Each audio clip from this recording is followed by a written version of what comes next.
So a pattern interrupt is just something that momentarily gets you paying more attention to it. And there's a lot of different ways to do it. We are going to give some examples that you can do in terms of information, in terms of things you say.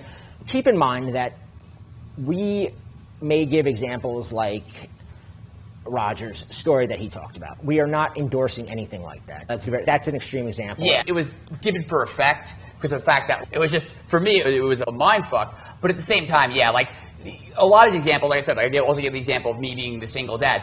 You don't have to suddenly become some criminal mastermind. So, yeah, absolutely. But the idea, though, is that it should be startling. It should be something that makes her reassess her perception of you. And that's why doing the first exercise and by understanding her perception of you and then figuring out something from your life, some startling fact, some piece of information that you can now use to disrupt that current perception, her current perception of you. Yeah, and also think, has this ever happened to you where you had somebody? Because I can remember that I was dating this girl. Her name was Jessica, actually, and she very early in a relationship, she was like just a good, nice girl. And we're hanging out. This was in college, and I was at her dorm, and she left for class. And at that time, it was like a fun little relationship. And I'm dating myself here so I find her journal. And this is like a legitimate, like, hard copy journal. And I'm like, ugh, you have that moment. I'm like, if I fucking read this thing, like, I don't want to read it, but I need to read it. And I'm like, going back and forth, standing by the door, hoping nobody comes in. And I would love to say that I didn't read it, but I'd be lying.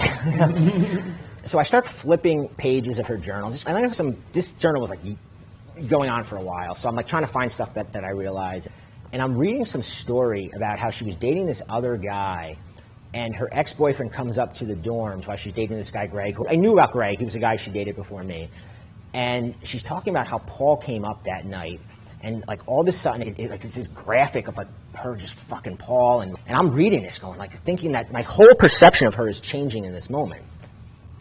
And I don't recommend reading girls' journals because the worst thing is when you have a piece of knowledge and you can't bring it up because then you're incriminating yourself and you're like, oh shit, I really want to ask her about this. But the interesting thing is that in that moment, just that mere act of her having this night of just sex with somebody while she was in a relationship totally transformed her from a good girl to somebody that had multiple layers. Now she wasn't just like this sweet 19-year-old girl that I was dating. Now now it was like really interesting, and it kept me on my toes. Like even though we actually wound up dating and we dated for quite a while, I always had this like feeling I was never quite secure in the relationship. I never figured her out because the fact that was that unpredictable nature of her, even if it just happened once, the fact that she was capable of it automatically changed my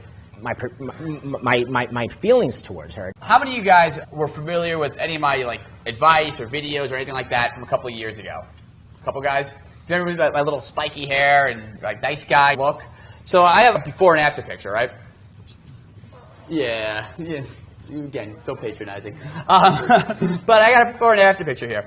And again, I'm not saying this is not a course about style or about anything like that, but what it is, of course, about, and one of the things I do want to point out, is that notice the transformation of me just dressing in a Star Wars shirt because I was like, oh, well, it's a t-shirt and I think it's cool, so I put it on, versus me consciously thinking about what sort of perception I want a woman to have. I remember like one of the things, someone tried to insult me on my Facebook. I put a picture up and they're like, hey, it was actually Mr. Rosenberg. He was like, that'd be cool if it was you. Yeah, no, you're nice though. He put this comment. He was like, cut your hair. You look like a villain from an 80s movie. And I was like, that was like the best compliment anyone had ever given me. I was like, thank you, sir.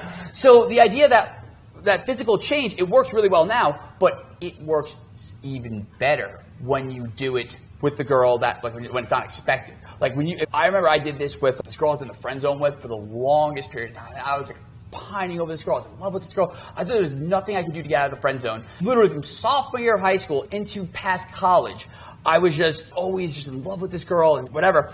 And remember, the way that I got that girl to see me differently, the way I attracted that girl was I showed up, I was used to me just dressing a certain way. I showed up in this like silver vest and a black shirt. It's so gaudy. I think back on it now and was cringe. But I remember I showed up dressed completely different.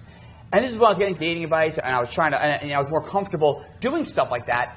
And she was shocked. And she was like, what the hell are you wearing? And I was like, oh yeah. I was like, going for the style points. And again, I just let it roll off, which we were talking about before, about being autonomous. I didn't react to it. I didn't make a big deal about it. And that was the first step for me to get that girl. Because I remember her at first, like, she gave me a lot of blowback where she was trying to force me back into my old identity, force me back to kind of second guess it or explain myself. Which again, it goes back to the rules of not explaining myself. And this is when I understood that would be a bad move. So I just played it up. I was like, yeah, go for the style points, no problem. And I remember just the look on her face. At first, it was disgust and almost like anger. But slowly, that became where she was looking at me differently. She's, okay, like now I'm not used to this. Maybe he's different. Maybe he's this new guy. So sometimes even just introducing something as simple as a different style, a different way of dressing, changing your hair, facial hair. As guys, it's nice. We have so many different options to reinvent our appearance. And by exploiting some of those options and really using them to your advantage, especially when considering what a woman's perception of you is or what the general perception of you is. Because like I said, I realized that the problem I was having was the perception a lot of girls had of me. I was like a nice guy. I was too nice. I was like the vanilla guy. So by adding a little villainy to my overall appearance, I could still be that nice guy, but now this, my appearance now counterbalances that. Yeah, Pattern Interrupt, if anybody ever watches like wrestling, professional wrestling, they're experts at this because you have a guy who's the good guy for years, and Hulk Hogan would be the prime example. And he had this wholesome, like, eat your vitamins, say your prayers, all this thing, his image. And they needed the audience to begin to see him in a different way. They were like, we want to turn him to be like the bad guy, the villain, right? So they knew that if they just turned him into the villain, we're so conditioned to react to him a certain way.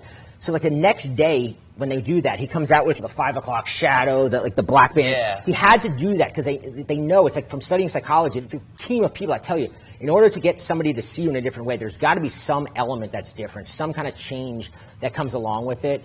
And he's using the idea of becoming the villain, but it could be, if you're like the rocker guy and you've been the rocker guy or the surfer guy or whatever your whole life, maybe it's putting the suit on and looking a little different that way. Maybe it's not making yourself more villainy. Maybe it's not necessarily like we use the villain with him because he's an example of of the villain, but it doesn't need to be the villain. It just needs to be a change in what your current thing was. If you want her to be attracted to you, you can't just show up the same exact way. There's got to be some physical change. We talk about it here, right? Startling facts is one element that you can add to it. That's the example of the dirty little secret. We call it, everybody's got a dirty little secret that we try to hide. Or just new information. New information. It could be that you have a kid. It could be a lot of different things. So then it doesn't have to be like anything taboo or immoral or yeah. it can be. I mean, that's fine too.